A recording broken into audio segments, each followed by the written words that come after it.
Perkenalkan, nama saya Usama Abdul Aziz, NIM 2119125. Pada kesempatan kali ini saya akan mempresentasikan hasil kerja saya, yang mana saya mendapatkan tugas yang berjudul Asal-usul manusia. Langsung saja untuk yang poin yang pertama, yaitu tentang hakikat manusia. Menurut bahasa, hakikat berarti kebenaran atau suatu yang sebenar-benarnya atau asal segala sesuatu. Dapat juga dikatakan hakikat itu adalah inti dari segala sesuatu. Sedangkan manusia adalah makhluk yang paling sempurna yang pernah diciptakan oleh Allah Subhanahu wa Ta'ala. Kesempurnaan yang dimiliki manusia merupakan suatu konsekuensi, fungsi, dan tugas mereka sebagai khalifah di muka bumi ini. Al-Quran menerangkan bahwa manusia berasal dari tanah. Untuk poin yang kedua, yaitu beberapa hakikat manusia yang perlu kita pahami. Jadi di sini saya akan menyampaikan beberapa hakikat manusia yang perlu kalian dan semuanya untuk dipahami untuk umat manusia sendiri. Yang pertama yaitu makhluk yang memiliki tenaga dalam yang dapat menggerakkan hidupnya untuk memenuhi kebutuhannya. Jadi manusia itu diberikan tenaga untuk bisa menggerakkan hidupnya, memenuhi kebutuhannya, baik itu bekerja maupun mencari nafkah atau lain sebagainya. Yang kedua, individu yang memiliki sifat rasional yang bertanggung jawab atas tingkah laku, intelektual, dan sosial. Jadi per individu, setiap manusia itu mempunyai sifat rasional yang bertanggung jawab, tingkah laku intelektual, kecerdasan manusia, ataupun juga sikap sosial terhadap lingkungan. Yang ketiga yaitu seseorang yang mampu menggerakkan dirinya ke tujuan positif, mampu mengatur dan mengontrol dirinya, dan mampu menentukan nasibnya. Jadi nasib seseorang juga ditentukan oleh terhadap dirinya sendiri, karena manusia itu mampu menggerakkan dirinya sendiri melalui hal-hal yang positif, mampu mengatur dan mengontrol dirinya. Yang keempat yaitu makhluk yang dalam proses berkembang dan terus berkembang, tidak pernah selesai selama hidupnya. Jadi manusia itu selalu berkembang. Contohnya dari bayi ke anak-anak, ke remaja, dewasa, hingga tua, selalu berkembang, baik itu bentuk fisik maupun kecerdasan dalam otak. Yang selanjutnya, individu yang dalam hidupnya selalu melibatkan dirinya dalam usaha mewujudkan dirinya sendiri, membantu orang lain, dan membuat dunia lebih baik untuk ditempati. Jadi setiap manusia itu mempunyai caranya sendiri untuk mewujudkan dirinya. Apakah saya harus bersikap baik terhadap orang lain, saya harus sukses, saya harus kaya, saya harus, dan lain sebagainya, itu tergantung dirinya sendiri. Apakah ada usaha untuk meraih kesuksesan tersebut atau tidak ada. Dan juga membantu orang lain. Setiap manusia harus punya rasa sosial yang tinggi terhadap lingkungan sekitar, dan juga merubah tempatnya ke lebih baik lagi. Individu yang terpengaruh oleh lingkungan, terutama dalam bidang sosial. Jadi setiap manusia itu, terutama lingkungan hidup, itu sangat berpengaruh, karena sifat manusia itu kebanyakan ataupun akhlak manusia itu tercermin dalam lingkungannya. Apabila kita hidup di lingkungan yang enak, adem, tentram, adab yang tinggi, kita akan terbentuk watak yang pribadi yang baik. Namun kalau kita hidup di lingkungan, mohon maaf, yang kurang baik ataupun kurang sesuai dengan norma yang ada, mungkin kita akan terbentuk dengan sifat yang tidak baik. Untuk selanjutnya yaitu teori asal usul manusia dari sudut ilmu pengetahuan. Jadi ada dari sudut Al-Quran, ada juga sudut ilmu pengetahuan. Berbicara tentang asal usul kejadian manusia mengharuskan kita untuk berbicara tentang asal usul kehidupan atau hidup. Teori yang dapat dikenali dari Aristoteles yang disebut teori abiogenesis atau generatio spontanea. Menurut teori ini, semua yang hidup muncul secara menerus baik yang mati ataupun materi. Namun Teori ini diragukan oleh Lazardo Spallanzani, Francesco Edi dari Italia, Louis Pasteur dari Prancis, berhasil membuktikan bahwa makhluk hidup tidak dari materi yang mati.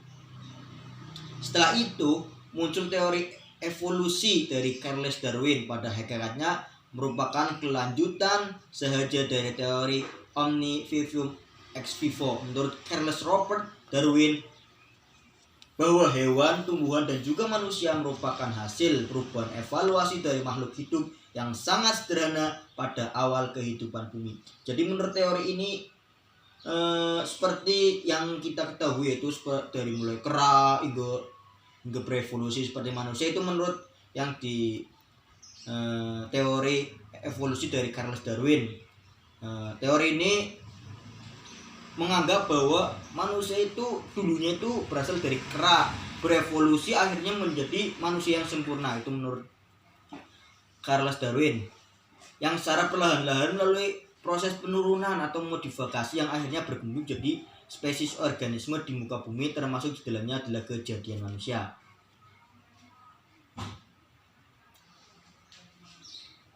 Yang untuk poin yang selanjutnya itu dalil asal-usul manusia menurut Al-Quran. Jadi tadi ada dalil yang menurut para ilmuwan, salah satunya dari Charles Darwin dan Aristoteles, yang menganggap Aristoteles itu benda yang mati ya. Kalau Charles Darwin itu menganggap bahwa manusia itu berevolusi dari kera menuju manusia yang sempurna.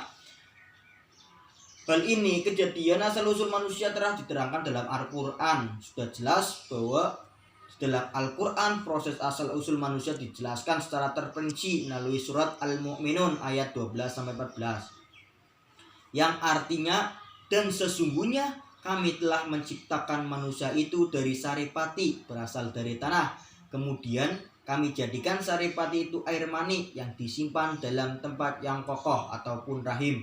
Kemudian air mani itu kami jadikan segumpal darah. Lalu segumpal darah itu kami jadikan tulang belulang. Lalu tulang belulang itu kami bungkus dengan daging. Kemudian kami jadikan makhluk yang berbentuk lain. Maka Maha Suci Allah mencipta yang paling baik. Diterangkan dalam Quran surat Al-Mu'minun ayat 12-14. Dijelaskan secara terperinci yaitu proses asal-usul manusia. Allah telah menciptakan manusia pertama daripada tanah, yaitu Nabi Adam alaihissalam. Kedua, menciptakan manusia daripada bahan baku manusia pertama, Hawa. Jadi Siti Hawa diciptakan daripada manusia pertama, yaitu Nabi Adam, yang kita ketahui yang terbuat dari tulang rusuk Nabi Adam. Ketiga, penciptaan manusia daripada bahan baku manusia pertama Adam, manusia kedua Hawa.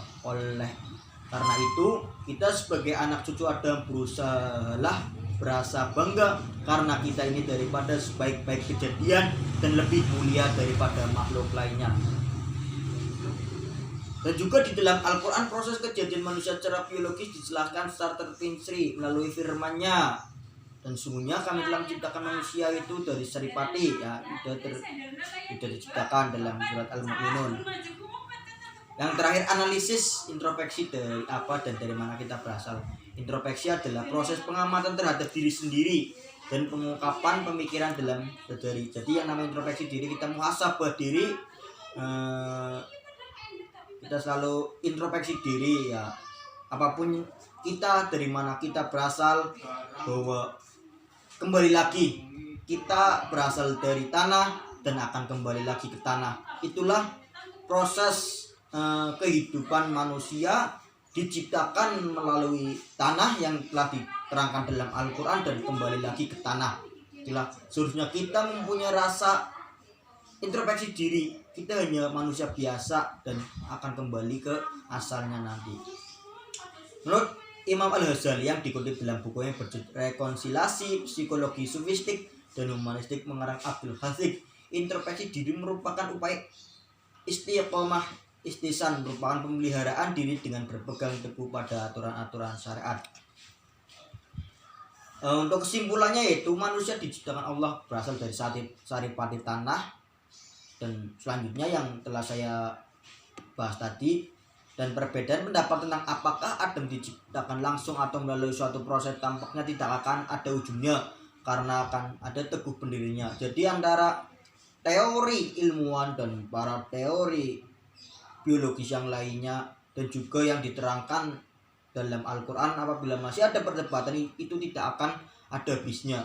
Tapi kita sebagai umat muslim meyakini bahwa yang diterangkan dalam Al-Quran itu sudah benar, sudah sebenar-benarnya, yang mana telah diterangkan dalam Al-Mu'minun, suatu kejadian proses asal-usul manusia. Sekian, terima kasih. Itulah sedikit penjelasan saya yang telah materi saya dapatkan, yaitu tentang asal-usul manusia. Semoga bermanfaat baik saya untuk teman-teman yang lainnya. Mohon maaf apabila ada kesalahan dan tutur kata yang kurang teratur ataupun kurang baik. Saya mohon maaf. Akhirul kalam, ihdinas siratal mustaqim. Wassalamualaikum warahmatullahi wabarakatuh.